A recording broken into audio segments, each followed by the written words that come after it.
7:15 en el territorio continental ecuatoriano, buscando la verdad y abogando por la unidad nacional en pro de la paz y la seguridad en el Ecuador. Queremos darle bienvenida en la revista de Opinión y Democracia al asambleísta Javier Ordóñez de ADN. Lo hemos invitado para hablar de algunos temas de interés vinculado con las tareas de la Asamblea Nacional, tanto de legislación cuanto de fiscalización, porque las dos tareas son fundamentales para cada uno de los asambleístas. Quisiera empezar con el tema de los dos proyectos urgentes de materia económica que fueron aprobados. El primero, las reformas al COTAD, que hasta el día de hoy hay una polémica y pataleo de quienes, de grupos políticos de oposición, que cuestionan la aprobación y que esto les afectaría finalmente a la ejecución de presupuestos, incluso se afectarían los servicios a las comunidades, cuando la exigencia con estas reformas es que cumplan con lo que no han cumplido. Por ejemplo, prioritariamente dar los servicios básicos. No es posible que se haga un festival musical si es que no hay agua potable de manera permanente, alcantarillado, recolección de basura, los temas sanitarios, y se destinen recursos para un festival musical. No tenemos nada contra los festivales, pero hay prioridades para las comunidades, y de esto hay muchos ejemplos en el litoral ecuatoriano, región amazónica, región interandina, del incumplimiento de estos servicios. ¿Cómo va a aplicarse este COTAD, estas reformas del COTAD? Porque ya está publicado en el registro oficial y esto rige en el país. Muy buen día, asambleísta Javier Ordóñez. Miguel, muchísimas gracias por invitarme. Un placer estar aquí. ¿Cómo ve usted esas reacciones todavía de gobiernos locales y provinciales que dicen que se verán afectados en inversiones en cada una de las zonas del Ecuador? Hace un ratito conversábamos y yo creo que es sano el ejercicio de no estar de acuerdo. Pero empezar a trabajar con el miedo hacia la gente, hacia la población, con mentiras y con retórica falsa, no está bien bajo ninguna circunstancia. Una de las cosas que los diferentes GATS han dicho es que se va a afectar con esto salud, educación, inclusive los programas sociales, y eso definitivamente es falso. Lo que estamos buscando, tanto el gobierno nacional como quienes aprobamos esta ley, es que se ordene y se sincere el uso de los fondos públicos, que el 70% vayan a obra, a infraestructura, a lo que la gente necesita, y el 30% que vaya al gasto corriente, que hoy lo han estado utilizando para inflar la nómina. Por ejemplo, y le voy a hablar puntualmente del municipio de Quito, que es el que más conozco en la realidad. Primero, porque soy quiteño; segundo, porque estoy llevando un proceso de fiscalización; y tercero, porque es la ciudad donde he pasado más tiempo desde que regresé al Ecuador. Se está utilizando fondos, se está mal utilizando fondos, se está botando a la basura fondos que podrían destinarse a estos fines que le menciono. Y con esto termino esta respuesta. Quiero contarles que en los últimos 2 años se han botado a la basura en el municipio de Quito $25 millones, entre otras cosas. Contratos con instituciones internacionales, con figuras de cooperación internacional. Por ejemplo, en la compra de los trolebuses, si el municipio de Quito compraba los trolebuses bajo el sistema normal del CERCOP, es decir, bajo subasta inversa, le hubiera costado 0. Contratar un tercero que le dé comprando le costó $2.700.000. Si eso se hubiera utilizado, por ejemplo, para el 60 y piquito, hubiéramos tenido un año de funcionamiento sin ningún problema. Y así 25 millones, por ejemplo, en recolectores de basura que no sirven, comprados bajo la misma figura, en un contrato de ejecución de obra pública que no llegó a nada y que se perdió $2.700.000 más. Es decir, solo ahí le estoy hablando de casi $8 millones que hubieran sido, en lugar de botarlos a la basura, hubieran servido o se hubieran utilizado para 10 años de funcionamiento del Colegio Sebastián de Benalcázar. Eso es lo que no quieren los municipios. Asambleísta Ordóñez, en el argumento del municipio, el CERCOP no ha facilitado los procesos de adquisición y por ello tuvieron que recurrir al UNTOP. Lo que ellos están utilizando como excusa es decir que la ley tiene controles. Y saltarse esos controles a ellos les facilita el poder hacer este tipo de contratación. Para que la gente nos entienda, si estamos manejando en el tráfico de las 7 de la mañana de Quito y hay un tráfico enorme y hay un semáforo adelante, ¿qué debo hacer? ¿Respetar el semáforo o hacer lo que hizo el municipio de Quito? Subirme a la vereda, pasarme todos los controles y salir adelante para decir que hice una buena obra. Eso es lo que hizo el municipio de Quito. Saltarse los controles nacionales. Pagar por un proceso que si se hacía bajo la norma del Ecuador hubiera costado 0. Y ahora estamos encontrando muchas cosas más. Por ejemplo, pagar por adelantado el 100% del contrato, generándole intereses a quien recibió ese dinero, porque quien recibió ese dinero, que es la UNOPS, no pagó el 100% al proveedor. Entonces son muchas cosas que siguen sumando y que muchos me han dicho, pero es que 2 millones suena a poquito, pero 2 millones de una cosa, más 2 millones de otra cosa, más 5 millones de otra cosa, más 8 millones de otra cosa, y después no quieren que nosotros les pongamos. Además son sagrados recursos en este caso del municipio. Estamos estableciendo cuál es la figura, y le voy a contar una primicia. Esto no está en el informe de Contraloría, esto lo hemos encontrado nosotros. Lo que le mencionaba. Municipio de Quito le paga a la institución, a la cooperación internacional, el 100% del contrato de los trolebuses. Pero la cooperación internacional que hace un segundo contrato, con el proveedor, solo le adelanta 500,000. Mientras se producían los trolebuses, vamos a poner entre 10 meses y un año, esos 33 millones de dólares que el municipio pagó, produjeron intereses. Pero ¿sabe quién se llevó ese $1 millón de intereses? Se llevó la UNOPS. Ahora, ¿esto es legal? Claro, esto no es ilegal, partamos de ahí, pero no es moral, no es ético, es la plata del país que está produciendo intereses para otro.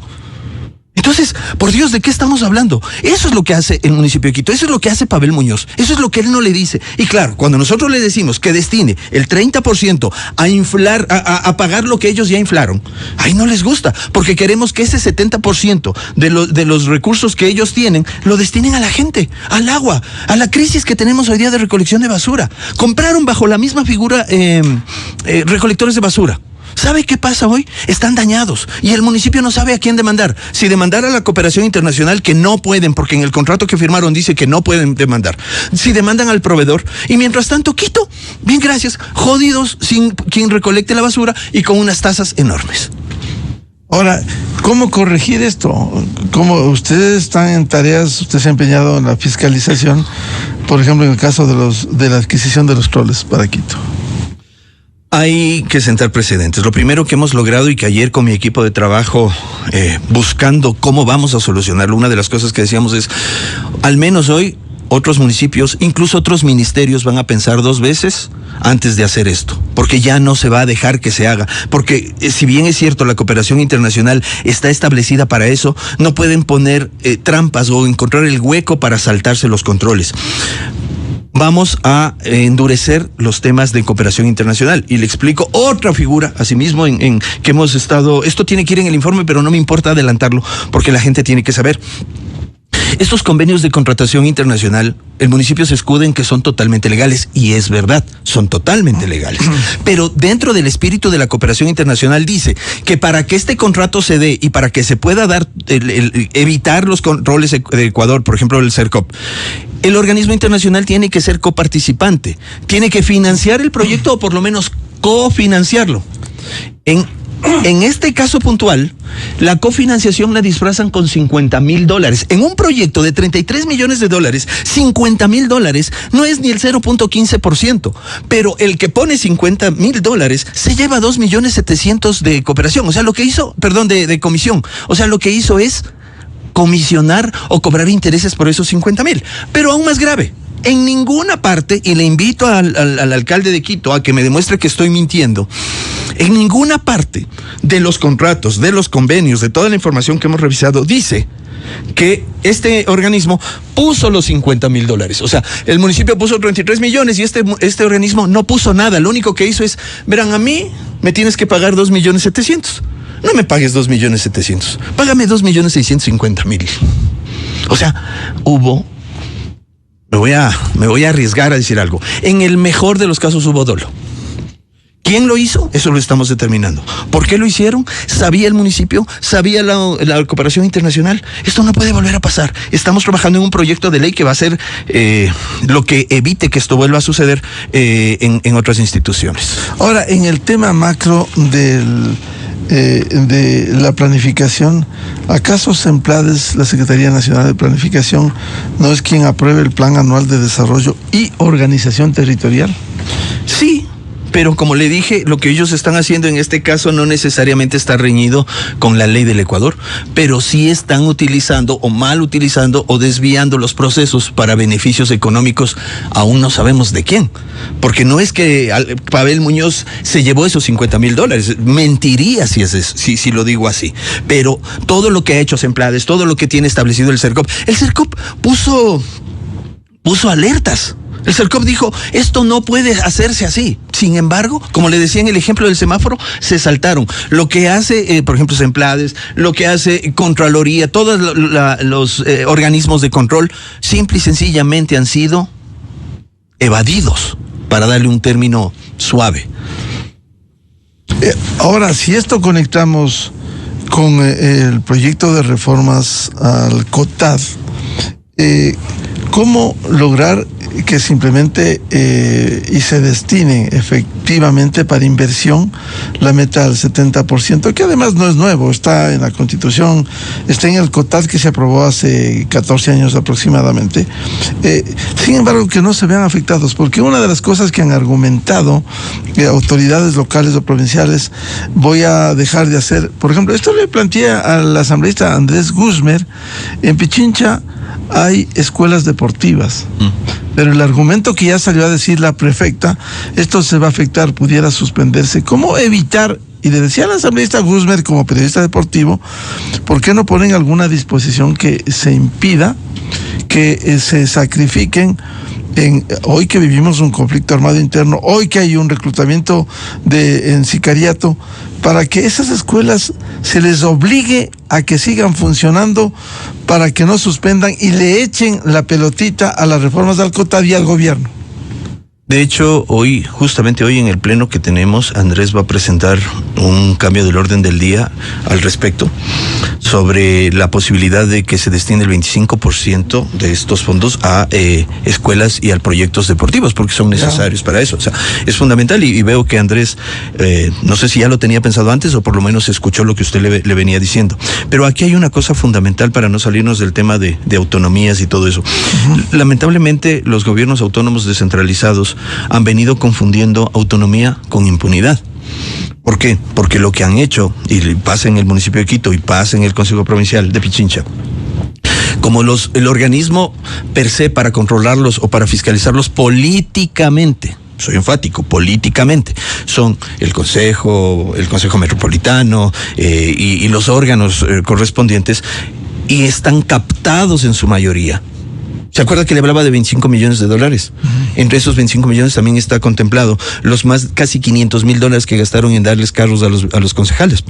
¿Para qué? Para que los concejales estén contentos, con sus traseritos bien sentados en carros 4x4 y no le molesten al alcalde y le dejen hacer lo que le da la gana. Entonces, bueno, ellos son los llamados a fiscalizar políticamente, pero nosotros somos los llamados a fiscalizar el dinero.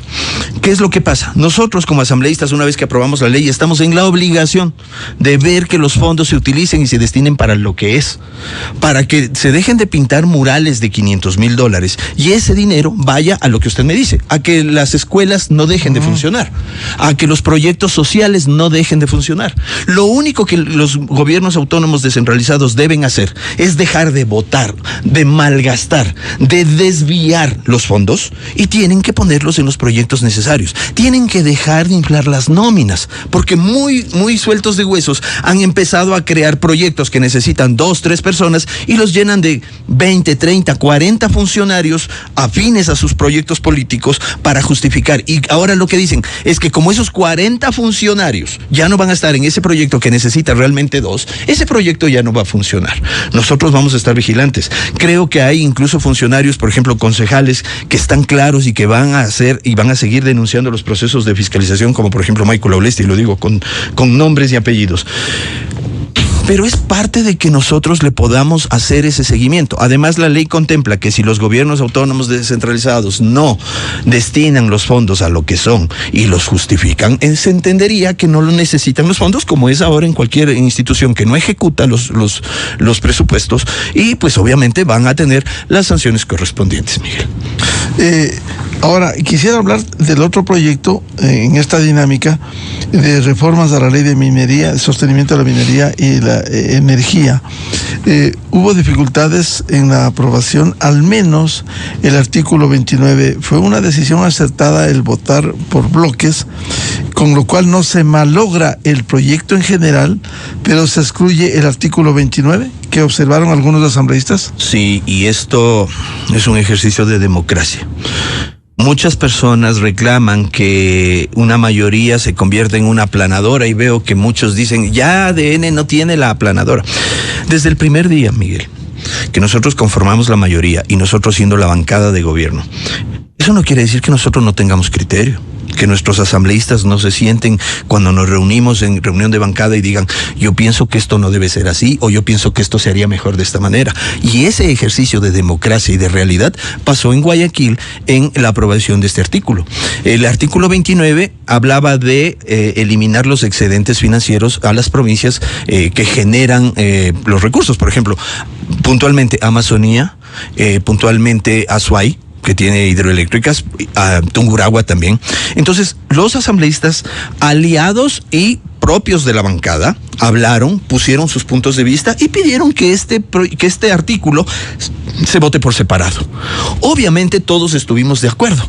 Ese artículo salió de la ley y la ley fue aprobada. Entonces, para quienes dicen que nosotros no tenemos la mayoría o que nosotros ya no somos una aplanadora, quiero que esté claro que en ADN y que con sus aliados, todo lo que nosotros tenemos es gente que piensa y que tiene sus propios criterios. Y por eso se hizo esta digresión y por eso se aprobó de esta manera. Es decir, no se malogró por un artículo el que no se apruebe finalmente el proyecto urgente en materia económica. Exactamente, porque ahora ya es una ley, ¿no? Ya no es un proyecto de ley que buscaba beneficiar la producción y sobre todo regularizar la explotación minera en el país y la producción de energía eléctrica. ¿Qué es lo que queremos? Queremos evitar que la minería ilegal, que los grupos de delincuencia sigan aprovechándose de los recursos del Ecuador para financiar sus operaciones, pero además destruyendo naturaleza, contaminando ríos, afectando las cuencas hídricas y sobre todo convirtiendo los recursos del Ecuador en su fuente de caja chica permanente. El artículo 29, para ubicar y que se entienda, tiene que ver con las regalías por efectos de actividades del sector eléctrico y minero. Y minero, sí. Ajá. El proyecto era reformas a las dos leyes. Sí, correcto. De eso se trataba, para que los excedentes que quedan, este artículo 29 hubiera hecho que se disminuya la cantidad que se reparte entre las provincias que son la fuente de esta producción. Claro, eso corresponde al 12% de utilidades que financiarán el Fondo Común para la Circunscripción Territorial en el caso de la Amazonía también. Amazonía, Azuay, Tungurahua, que tiene hidroeléctricas. Entonces, por eso estas eran las provincias que se veían o que sus asambleístas consideraban que podían verse afectadas, y en mayoría decidimos que era correcto y que no tenía que entrar. Ahora, una vez publicado en el registro oficial, ¿cómo exigir que se cumpla esto? Porque al menos estos dos sectores tan importantes como minería y energía necesitan de esos cambios, volver a la apertura del Estado a fin de que se genere incluso las alianzas para poder invertir en estos dos sectores. Sí, algo importantísimo es que la estabilidad que genera esta ley, la seguridad que va a tener el hecho de que Fuerzas Armadas puedan controlar sectores estratégicos, y aquí enfático, no es que las Fuerzas Armadas van a trabajar para multinacionales ni van a cuidar la inversión de terceros. Las Fuerzas Armadas son las llamadas a cuidar la riqueza del Ecuador, en este caso sectores estratégicos como electricidad, como minería. Entonces, eso le va a dar seguridad, además seguridad en el momento en que nosotros como ecuatorianos tengamos por fin la tranquilidad de ya no vivir con ese sobresalto de que si tendremos o no tendremos luz porque llovió o dejó de llover.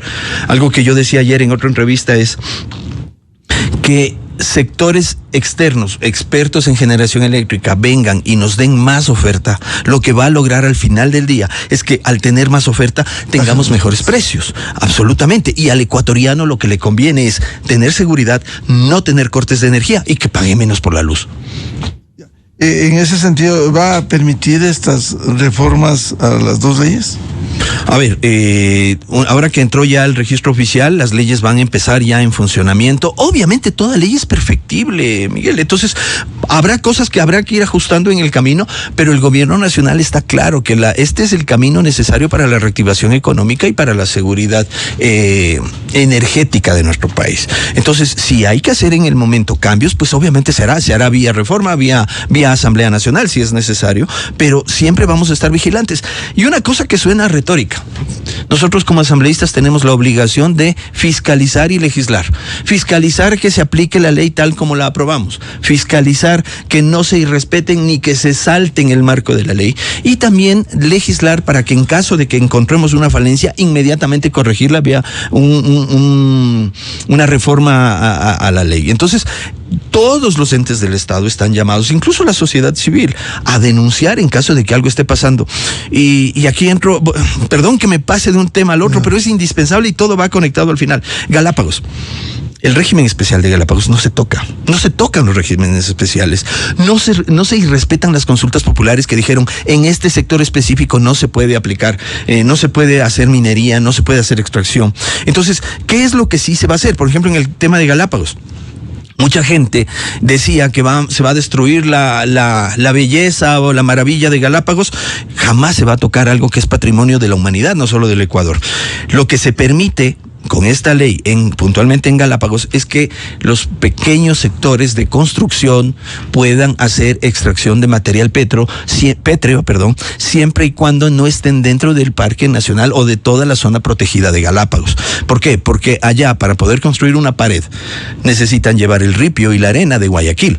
Y eso aumenta costos, aumenta la huella de carbono, genera riesgo de contaminación porque pueden ir microorganismos que afecten a la fauna y a la flora de Galápagos. Entonces, el extraer material petro para única y exclusivamente construcción pequeña, obviamente va a generar reactivación económica y va a hacer que la gente de Galápagos tenga mejor condición de vida. ¿Usted no teme, porque hemos escuchado voces de la oposición y de manera especial a quienes hacen una actividad política en los gobiernos autónomos descentralizados, de presentar demandas de inconstitucionalidad, especialmente en las reformas al COTAD? ¿No teme que la Corte a lo mejor eche abajo estos proyectos o al menos la reforma al COTAD? Tan cierto es lo que usted dice, de hecho ya lo están haciendo. Pero hay que diferenciar en dos cosas. Una cosa es que vayan y presenten cientos de reclamos o demandas. El municipio de Quito, en este momento, a los usuarios, a las personas de la tercera edad, usuarios del 60 y piquito, les está chantajeando para que vayan y pongan de manera individual demandas de inconstitucionalidad para hacer un bloque grande. Eso me lo denunció ayer un usuario del 60 y piquito, lo vamos a investigar, pero más allá de eso, esta ley ha sido hecha incluso con Enrique Herrería, que es un ex magistrado de la Corte, que está muy claro en que no podemos dar ciertos pasos que puedan caer en inconstitucionalidades. Ellos van a seguir haciendo, son las patadas de ahogado. Ellos no tienen ninguna solidez en su reclamo, y como no han podido ganar en las votaciones, pues obviamente van a hacer hasta el último esfuerzo para bloquear el crecimiento del país. Ellos creen que bloqueando a Daniel Noboa, ellos creen que bloqueando las leyes que benefician al país van a tener réditos políticos, y va a ser al contrario. ¿Va a pasar? Ya está pasando. ¿Tenemos miedo? Ninguno, porque hemos hecho una ley sólida, porque hemos razonado cada uno de nosotros, porque a nosotros nos mandan pues la ley, nosotros leemos la ley y no es que solamente aprobamos por aprobar. Si hay cambios que hacer, los aportamos como bancada, como asambleístas. Entonces, yo personalmente estoy tranquilo, creo que no va a volver a pasar, creo que está sólido y pues ya será la Corte la que decida al final del día. Desde luego, si la Corte diera un dictamen desfavorable o acogiera la demanda de inconstitucionalidad, sería lamentable que se eche a pique las reformas al COTAD. Pues obviamente para la ciudadanía sería un retroceso que sigan teniendo presupuestos donde el 80% se destinan a pagarle sueldos a los primos de Pavel Muñoz, por ejemplo, y perdón que siga refiriéndome a Quito, pero como le digo, es el ente que conozco más. Sería el colmo que la ciudadanía, si esto se llegase a boicotear de alguna manera, permita que sigamos teniendo director del directorio de abrazo a los árboles, como lo tiene hoy el municipio de Quito. Entonces, realmente esta ley no tiene por qué caerse. Entiendo que la gente o que los jueces de la Corte Constitucional harán un examen a conciencia, y si lo hacen a conciencia no va a haber ningún problema. Si lo hacen con fines políticos, pues ahí veremos qué sucede. Cuando veíamos desde afuera estos debates en la Asamblea Nacional, en algunos casos que se oponían a las reformas, se daba cuenta el desconocimiento. Por ejemplo, recuerdo que la ejecución de los proyectos para distribuir el 70% de los gastos de inversión, la ejecución se mide en el índice de cumplimiento de metas, y el incumplimiento de ellas genera sanciones. Penosamente eso no ha funcionado. Lo que pasa es que no les gusta tener controles, o sea, les gusta, como le decía, confunden autonomía con impunidad. Entonces, lo que se les está pidiendo es simple y sencillamente que ejecuten el presupuesto de acuerdo a la norma, en este caso de acuerdo a la ley, porque sí, esto ya estaba en el COTAT, pero no le hacían caso. Esa es la cosa, nadie le paraba bola, y como los únicos llamados a reclamarle eran los concejales que ya estaban comprados, pues obviamente eso no iba a tener mayor peso. Yo creo que una administración responsable no necesitaría que se haga este tipo de leyes. Una administración responsable debe ejecutar por el bien del país. Lo que nosotros estamos queriendo es darle ese orden que necesita tanto el Ecuador, que necesita tanto la ciudadanía, porque el municipio o la prefectura es el que debería ser el más cercano a las necesidades de la ciudadanía. Y si solo se destina a hacer un crecimiento indiscriminado de personal para satisfacer deudas políticas, no llegamos a ningún lado. Y en el caso de las reformas a la ley de minería y de energía, hay algunos grandes desafíos, asambleísta Ordóñez. Por ejemplo, el modernizar conceptos como generación, autoabastecimiento y distritos autónomos energéticos, establecer reglas claras para la participación excepcional de empresas privadas, estatales, extranjeras y de la economía popular y solidaria, y crear mecanismos como el mercado de capacidad para garantizar la seguridad, suficiencia y confiabilidad del sistema eléctrico nacional, como reza esta ley ya. Es importante entender que el tema de entes privados participando es excepcional, no es la regla, no es que vamos a privatizar. Entonces eso hay que entender. Las empresas de economía popular y solidaria, yo creo que en este momento no están capacitadas como para poder, o no tienen la logística necesaria o la fuerza necesaria para entrar a participar, pero dentro del proyecto se permite que ellos lo hagan. Entonces nosotros tenemos que trabajar, y hay algunos proyectos que ya tenemos pensados para reactivarlos a ellos, para potenciarlos a ellos, porque sería ideal que todo lo que tenga que ver con economía popular y solidaria tenga participación directa, por ejemplo, en la generación o en el abastecimiento o en distintas maneras o distintas etapas de la producción eléctrica o de la generación eléctrica. Entonces, sí, algo que usted menciona es fundamental de resaltar. Ya lo hice y lo vuelvo a hacer. Es excepcional la participación privada. No se va a privatizar, y esa es una de las cosas que las voces disidentes tratan de potenciar. Se va a privatizar los recursos del Ecuador. Se va a privatizar la energía eléctrica. Pero la propia Constitución que ellos aprobaron prohíbe eso, es decir, es un discurso politiquero. Es 100% politiquero. ¿Por qué? Porque nos guste o no, esa es la Constitución que está vigente y es la que tenemos que respetar. Entonces no va a pasar. Entonces ellos, a pesar de que está el candado que evita que esto suceda, dicen que va a pasar. Entonces, a la ciudadanía, tengan calma, hagan un ejercicio de leer la ley. Sí, tiene términos complicados, pero ya está publicada y pueden acceder a entender si lo que les están diciendo es real o está mintiendo, porque también pueden ver si lo que nosotros, quienes aprobamos la ley, la bancada de gobierno, decimos, ellos van a poder saber si leyendo la ley estamos diciendo la verdad o nos estamos inventando todo. Ahora, pasando al tema que ya tocó de la fiscalización en Quito, ¿cuáles son los planes que usted tiene luego del seguimiento de la adquisición de las unidades de trolebús? Hemos encontrado que esto es un modus operandi. pasó con los trolebuses, y ojo, esto no es contra los trolebuses, porque los trolebuses están funcionando y la gente necesita tener trolebuses. Y Quito necesitaba un proceso de trolebuses. Pero este proceso y todo proceso ecuatorianos y quiteños tiene que hacerse bajo la ley. No podemos saltarnos los procesos. Hemos logrado ya que los otros municipios, incluso como le decía, los ministerios, piensen 2 veces antes de hacer este tipo de contratación si no está realmente enmarcada. ¿Qué es lo que vamos a hacer? Primero, tenemos que encontrar el resto de indicios de responsabilidad. Porque Contraloría emitió ya indicios de responsabilidad penal en un informe, y este informe señala a quienes participaron del lado del municipio, pero no señala a la contraparte que tuvo el municipio. ¿Qué hemos venido encontrando? Y no tengo problema en irlo contando.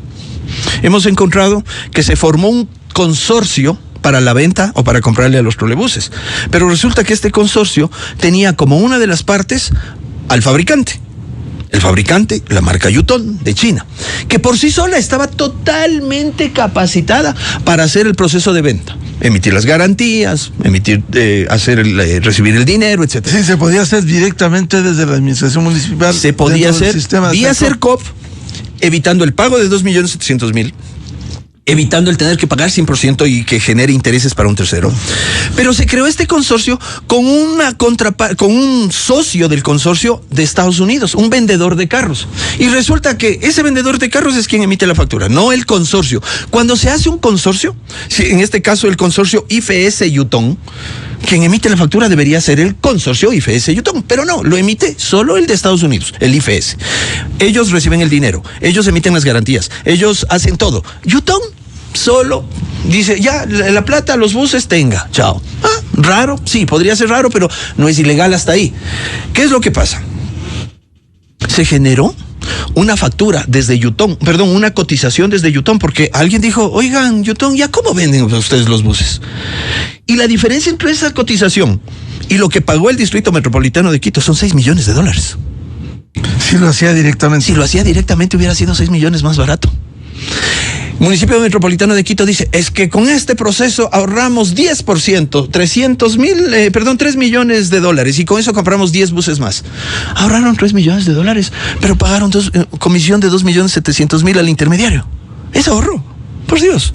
Entonces, hay muchas cosas que lo que nos está asustando es que es un robo legal. ¿Cómo es eso? A ver, la ley permite contratar con entidades de cooperación extranjera siempre y cuando ellos pongan fondos. Acá simulan que ponen $50.000. ¿Es ilegal? No, porque hicieron la simulación. ¿Pero qué pasó? ¿Qué figura constituye? Y eso es lo que estamos viendo, porque además todo esto se hizo en el extranjero. Contraloría está atada de manos. Fiscalía está atada de manos. Pues, entiendo que Contraloría está haciendo una investigación de esto. Está haciendo una investigación, pero en los entes locales y en el exterior. Esa es la cosa. Entonces, bueno, hay muchos temas que obviamente no me quiero adelantar porque también pondría sobre aviso, pero nosotros vamos a emitir ya un informe con indicios de responsabilidad aún más graves y con mayor amplitud y con mayores involucrados. Y luego, personalmente, como asambleísta, yo me comprometo con la ciudadanía a 2 cosas. 1, generar las reformas para que esto no vuelva a pasar, para que se blinde el tema de la contratación y que no le vuelvan a ver la cara al Ecuador, para que no le estafen al Ecuador, porque no le robaron, le estafaron. Seguir las acciones penales a título personal a quien consideremos o encontremos que tiene indicios de haber jugado con los fondos del Ecuador. Es decir, ¿van a presentar demanda con indicios de responsabilidad penal a la Fiscalía? En la Fiscalía, sí, correcto. Que es el ente pues llamado a actuar. ¿Y qué esperan de eso? ¿Informe de la Contraloría? No. Nosotros vamos a emitir nuestro informe. A ver, nosotros como comisión emitimos un informe en la Comisión de Relaciones Internacionales. Esto pasa al Pleno. En el informe nosotros hacemos recomendaciones. El Pleno de la Asamblea, que es el máximo organismo, aprueba o niega nuestro informe. Si lo aprueba, por medio del Pleno de la Asamblea, seguimos los pasos y notificamos a las instituciones correspondientes. En caso de que niegue, pues obviamente no podemos hacer absolutamente nada. Pero más allá de lo que va a hacer como Asamblea Nacional el proceso o como comisión, personalmente yo me voy a encargar de establecer las demandas necesarias o los procesos legales necesarios. La finalidad es que no le roben a Quito y no le roben al Ecuador. Carlos Vera en la entrevista me decía, ¿tú quieres ser alcalde de Quito? Yo no... A ver, todo quiteño quiere ser alcalde de Quito. Para empezar, no puedo ser alcalde de Quito. Yo pertenezco a la circunscripción de América Latina. Yo no voto en Quito. Tendría que cambiarme. Pero no es que esto no lo hago porque quiero ser alcalde de Quito. Esto lo hago porque quiero a Quito. Y porque no quiero que le vuelvan a robar ni a Quito y mucho menos al Ecuador. Es decir, no tiene ni aspiración a la alcaldía de Quito. No puede hacerlo. Después de unos años, ¿quién quita, no? Pero no, es que no tiene sentido. Y eso es lo que andan diciendo. Quiere ser alcalde de Quito. No puedo. O sea, no estoy facultado legalmente porque voto en otra circunscripción. La ley dice que debería votar en Quito y no lo hago. Tendría que cambiarme y que pasen muchos años. Pero no es por eso. ¿En dónde vota usted? Yo voto en América Latina, por eso yo soy asambleísta de América Latina, el Caribe y África, representando a los ecuatorianos en el exterior. Y allá no hay alcaldías. Entonces no voy a poder ser alcalde a nada. Esto no lo hago por fin político. Esto lo hago por cariño a mi ciudad. Ahora, ¿qué otros planes hay en este momento, tanto en legislación cuanto en fiscalización en el bloque oficial? A ver, tenemos varias acciones, pero a mí más me gusta, o más bien, siempre prefiero hablar de mis acciones, porque pues obviamente nosotros respondemos cada uno a nuestros votantes y a nuestra idiosincrasia y a nuestra línea política. Yo tengo tres proyectos que están en este momento en carpeta, que son el primero que estoy presentándolo, creo que mañana está listo, ya ha pasado todos los controles respectivos previo a la presentación para no cometer errores de forma ni de técnica legislativa ni nada, que es una reforma a la ley de trata de personas. Porque hasta ahora hemos recibido en la Comisión de Relaciones Internacionales varios proyectos de reforma que no tienen sustento, que no tienen pies ni cabeza, que de hecho, no sé si obviamente ustedes debieron haber sabido, hubo un proyecto presentado por Paula Cabezas, que no tenía consistencia legal, que no tenía técnica legislativa suficiente y que nos veíamos obligados a archivarlo, más allá de que tenía un fin bueno, que era evitar que se vuelva a repetir lo que pasó en el caso Furukawa, pero estaba mal planteado. Entonces, nosotros como bancada, inicialmente lo íbamos a archivar, luego de conversar, y porque también conversamos, llegamos a parar ese archivo y tratar de mejorarlo, pero no hemos podido encontrar la manera de que un proyecto que genera gasto adicional, que genera duplicidad de materia, que por ejemplo no tiene la posibilidad de implementarlo inmediatamente, funcione. Entonces, este proyecto que yo lo estoy presentando mañana cubre esas falencias y mejora radicalmente la ley. Mañana voy a hacer una rueda de prensa, por eso no me adelanto para que la gente conozca. Otro proyecto que como asambleísta por el exterior tengo, que lo voy a presentar en máximo 20 días, es un proyecto y esto lo estamos trabajando con la Defensoría Pública. Los ecuatorianos en el exterior tienen muchas dificultades de acceder a Defensoría Pública de primera instancia en casos no solamente legales, sino también migratorios. Entonces, este proyecto va a hacer que por medio de la Defensoría Pública del Ecuador, consulados y embajadas, podamos generar convenios con defensorías públicas o con instituciones legales, por ejemplo, de universidades de los países donde residen los ecuatorianos, para que les puedan dar asistencia legal de primera instancia, es decir, asesoría básica para que ellos no caigan en estafas. Por ejemplo, en Argentina uno de los mayores problemas que tenemos es que a nuestros estudiantes les estafan mucho en temas de inscripciones de universidad, en temas de alquileres, de dónde van a vivir, etcétera. Entonces, este proyecto lo vamos a presentar en máximo 20 días. Este es mi proyecto pensado para los ecuatorianos en el exterior. Y el tercer proyecto, más que proyecto, es nuestros aportes a la ley de repetición. La ley de repetición es fundamental, tener una ley, pero una ley que sea fuerte. Por ejemplo, lo que está pasando en este momento, y usted me dice, si determinan que con los trolebuses hubo lleve, ¿qué van a hacer? Poner una demanda y hasta ahí.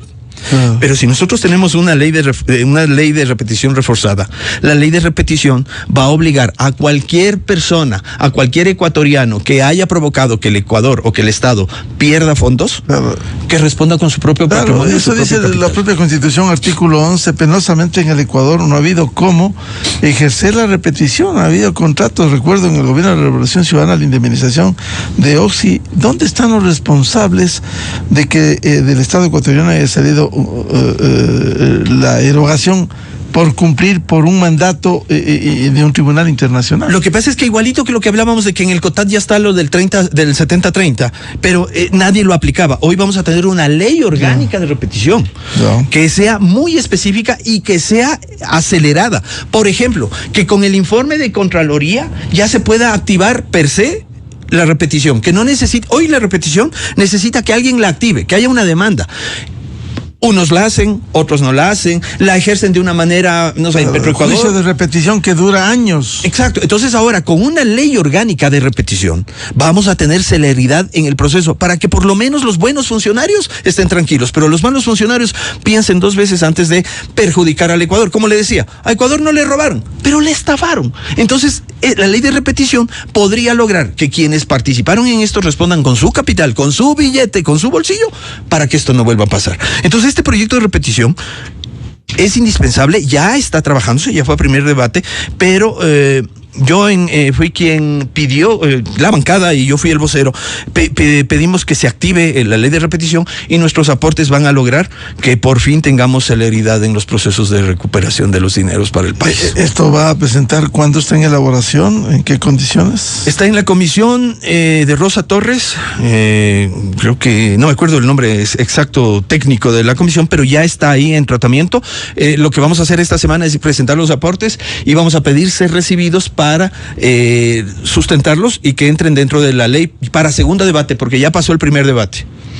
Pasó el primer debate. Pasó el primer Volvió debate. a la comisión para procesar las observaciones. Exacto. ¿Y sabe cuándo fue el primer debate? Cuando casi nos quieren matar y vinieron a golpearnos y querían linchar prácticamente a Andrés Castillo. Fue ese día que sucedió todo ese bochinche. Porque la ley de repetición les obliga, coincidentemente, a todos ellos y a sus amiguitos a devolver el dinero.